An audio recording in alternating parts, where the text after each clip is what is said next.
அஸ்ஸலாமு அலைக்கும் வரஹ்மத்துல்லாஹி வபரகாத்துஹு. அல்ஹம்துலில்லாஹி ரப்பில் ஆலமீன்.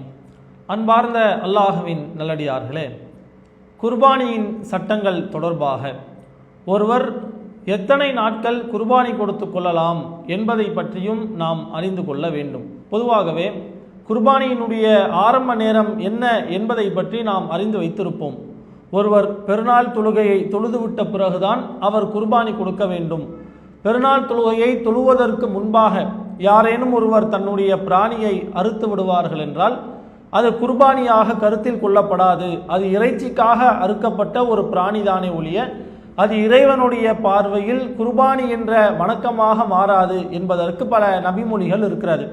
அப்போ குர்பானியினுடைய துவக்க நேரத்தை பொறுத்த வரைக்கும் பெருநாள் தொழுகையை தொழுதுவிட்ட பிறகுதான் குர்பானி கொடுக்க வேண்டும் என்பதுதான் நபிகளார் நமக்கு காட்டி தந்த வழிமுறை. இப்படி இருக்கும் பட்சத்தில் குர்பானி கொடுப்பதனுடைய துவக்க நேரம் பெருநாள் தொழுகையை தொழுதுவிட்ட பிறகு என்றால் எத்தனை நாட்களுக்குள் அவர் குர்பானி கொடுத்து விட வேண்டும்? துல்ஹஜ்ஜினுடைய 10ஆம் நாளான பெருநாள் தினத்தில் மட்டும்தான் குர்பானி கொடுப்பதற்கான அனுமதி இருக்கிறதா, அல்லது இன்னும் கூடுதலான நாட்கள் இருக்கிறதா என்பதை பற்றி நாம் பார்க்கும் பொழுது, இறைவன் தன்னுடைய திருமறை குர்ஆனிலே 22வது அத்தியாயம் 28வது வசனத்தில் சொல்லி காட்டும் பொழுது, லியஷ்ஹது மனாஃபி அலஹும், அவர்கள் தங்களுடைய பயன்களை அடைவதற்காகவும், வயதுகுரு ஸ்மல்லாஹி ஃபி ஐயாமின் மஅலூமாத் அலாமா ரஸகஹும் மின் பஹீமத்தில் அன்ஆம், ஆடு மாடு ஒட்டகம் போன்ற கால்நடைகளின் மீது அறியப்பட்ட நாட்களில் அல்லாஹ்வினுடைய பெயரை கூறி அறுத்து பலியிடுவதற்காக வருவார்கள் என்று இறைவன் ஹஜ்ஜினுடைய வணக்கங்களை பற்றி அதனுடைய கிரிகைகளை பற்றி சுட்டி காட்டும் பொழுது குர்பானியையும் ஹஜ்ஜினுடைய ஒரு வணக்கமாக அல்லாஹ் சொல்லி காட்டுவதை நாம் பார்க்கிறோம். அல்லாஹ் இந்த இடத்துல ஃபி ஐயாமின் மஅலூமாத், அறியப்பட்ட நாட்கள் என்ற வாசகத்தையும் பயன்படுத்தி இருக்கிறான். அறியப்பட்ட நாட்கள் என்றாலே அது ஒன்றுக்கும் மேற்பட்ட நாட்கள். அரபு இலக்கணத்தில் ஒரு நாள் என்பதற்கு யௌம் அப்படின்னு சொல்லுவாங்க. அதனுடைய பன்மை தான் ஐயாம், பல நாட்கள். இந்த இடத்துல அல்லாஹ் ஐயாமின் மஅலூமாத், அறியப்பட்ட நாட்கள் என்று பன்மையாக இறைவன் சொல்லி காட்டுவது அது ஒன்றுக்கும் மேற்பட்ட நாட்கள் தான் என்பது நமக்கு தெள்ள தெளிவாக தெரிகிறது. அது ஒரு நாள் அல்ல, ஒன்றுக்கும் மேற்பட்ட நாட்கள். அது 2ஆக இருக்கலாம், 3ஆக இருக்கலாம், 4ஆக இருக்கலாம். எத்தனை நாட்கள் என்பது வேறு. ஆனால் அது ஒன்றுக்கும் மேற்பட்ட நாட்கள் என்பது நமக்கு தெள்ள தெளிவாக தெரிகிறது. அப்படி இருக்கும் பொழுது குர்பானி கொடுப்பதனுடைய அந்த நாட்கள் ஒன்றுக்கும் மேற்பட்ட நாட்கள் தான். அந்த ஒன்றுக்கும் மேற்பட்ட நாட்களில் அல்லாஹ் வழங்கிய கால்நடைகளின் மீது அல்லாஹ்வினுடைய பெயரை சொல்லி அறுப்பார்கள் என்பதை இந்த வசனம் நமக்கு தெளிவுபடுத்துகிறது.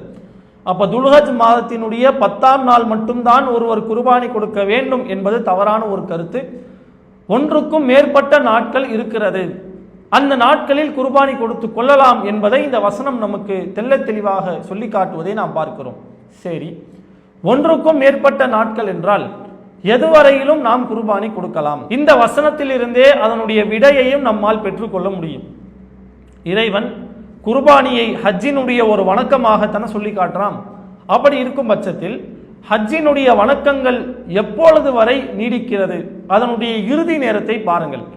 ஐயாமு தஷ்ரீக்கினுடைய கடைசி நாள் துல்ஹஜ் மாதத்தினுடைய 13ஆம் நாளில்தான் ஹஜ்ஜினுடைய கிரிகைகள் மொத்தமாக முடிவடையுது.